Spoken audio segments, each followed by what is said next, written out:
For over 10 years, the Netflix brand has been synonymous with innovation and disruption. From humble beginnings in the late 90s to almost single-handedly spearheading the contemporary model for digital media consumption, Netflix has been a success. However, being the first at something means that individuals are about to imitate you. Throughout the last 10 years, the quantity of streaming platforms has increased from 1 to over 200, with more coming. This opposition, alongside creative decisions and development struggles, has driven Netflix into a risky domain. Netflix stock price has plunged by 70% as of the timing of the production of this episode. Staff are being fired, and countless households are unsubscribing, with considerably more expected to leave in the coming year. In this episode, we'll investigate how Netflix rose to the top, what went wrong, and what's in store for Netflix in the future.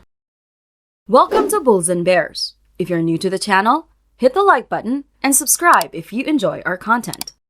Now let's go back to the video. Netflix began in 1997 by Mark Randolph and Reed Hastings. The narrative of its beginnings is really fascinating.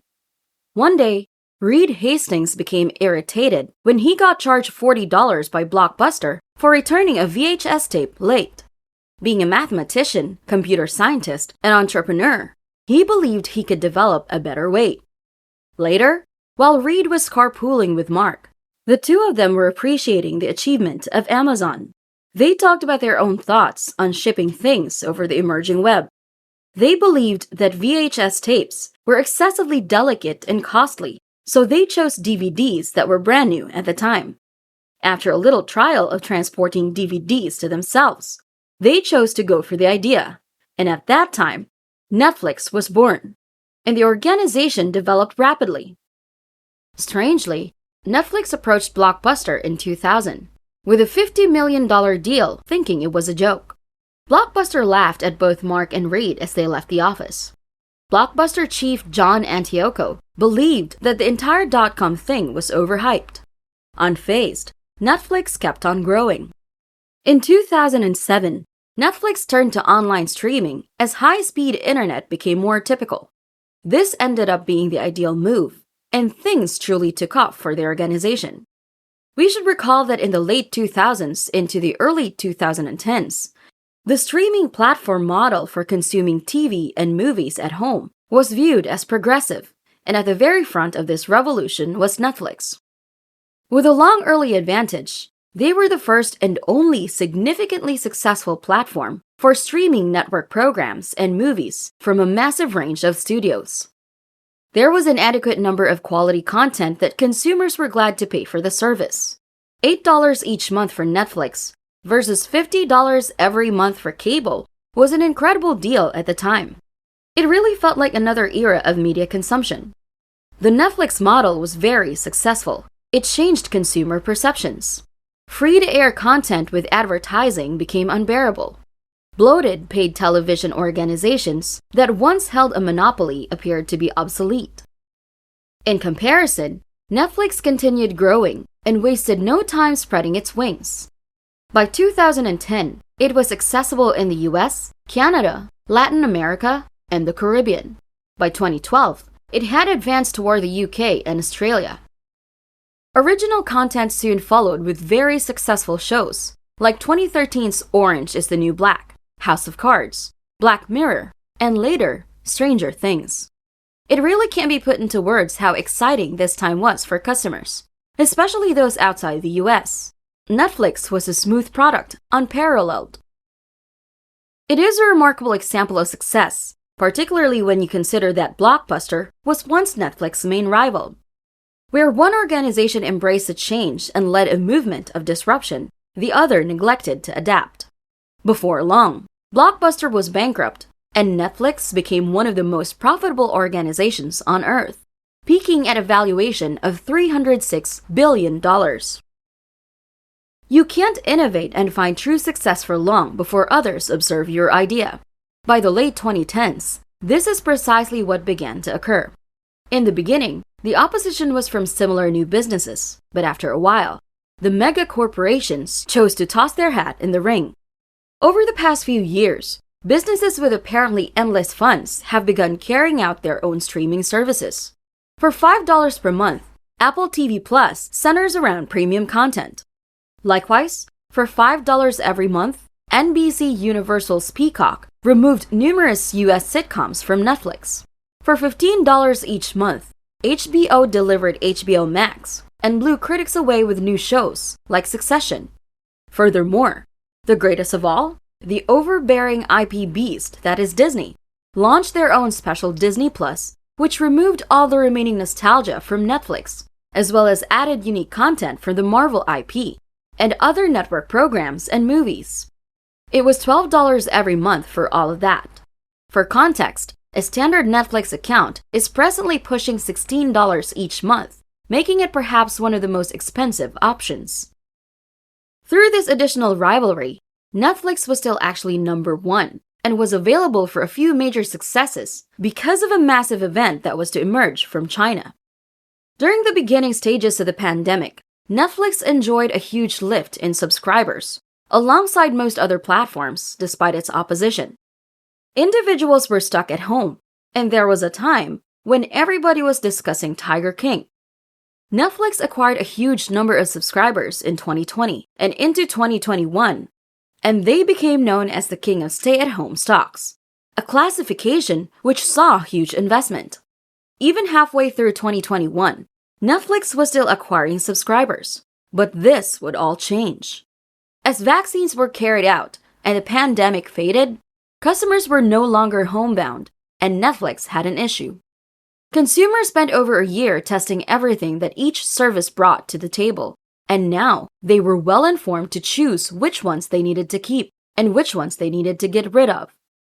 The increased quality and quantity of competition, the poaching of IP from Netflix, and a slowdown in subscriber growth could only mean one thing. There was retribution coming for Netflix. In mid-April 2022, Netflix's investors deserted the organization en masse. This was after it was uncovered that the service had lost 200,000 subscribers all around the world in the last quarter, and was expected to lose millions more in the following years. The first estimate was a growth of 2.5 million. This was the first time in 10 years that Netflix had lost a greater number of subscribers than it had gained in a quarter. The news was a shock and promptly made the stock value drop by 35%. $50 billion of value was cleared out from the company's valuation overnight. Terrified investors had started to question, has Netflix peaked? In total, towards the end of April 2022, Netflix had lost over 70% of its value since its peak. Some Netflix investors are angry. A few investors are so unhappy to the point that they filed a lawsuit against the streaming organization. They claim that Netflix's management deceived them about the financial outlook of the organization. Netflix has placed the blame for subscriber loss on a few reasons. They referred to increased competition, individuals getting back to work, the organization pulling out of Russia, and password sharing among households, the latter of which they didn't mind in their earlier days. These explanations are legitimate, but it's not even close to the entire Netflix story. Netflix can't just depend on brand recognition and lazy customers, staying with what they know when different platforms are pushing new boundaries. There's a ton of content on Netflix. However, filtering through and finding the diamonds is turning out to be more of an issue than it should be. When Netflix began, its exclusive content was astounding. However, now it truly seems like much less of that is being created. Further to this, it also appears that Netflix utilizes a feeling of tiring of their number one new series being dropped after a couple of seasons, a typical occurrence. Other issues include an emphasis of late on more politically imbued content, which for the most part doesn't perform well in any format. The pricing model of Netflix is also intensifying the issue. Price increases are turning out to be more frequent. For example, a standard Netflix account in 2014 was only $9 each month, and now it's pushing $16. And this is progressively unaffordable to numerous families. With inflation and interest rates increasing, consumers generally have less cash to spend on entertainment, and Netflix is at the first spot on the list of things to trim. The main thing ultimately is this: Why would customers pay more for content that is gradually dipping in quality, with shows that run the risk of being cancelled? The Netflix HD choice is currently the most costly streaming service available, and in this market, this simply doesn't make sense. This is made worse by the confirmation that the brand will be introducing a less expensive option with ads. Amusingly, this is transforming Netflix into precisely the same tired viewing experience the customers ran away from in the first place. During a meeting with investors last month, Netflix President Reed Hastings admitted he had never wanted an advertising level for Netflix. Quote, "Those who have followed Netflix know that I'm against the complexity of advertising and a big fan of the simplicity of subscription." And he proceeds to say that advertising is necessary for those who want a lower price. This sort of conduct shouts a frantic concern. Layoffs have also hit the company, all of which don't scream a vote of confidence for Netflix. Netflix's business was replicable, so it's not out of the question that others might take over Netflix's place as the king of streaming. However, maybe something is hiding in the wider picture. Perhaps right now, we are in a situation like the video game crash of 1983.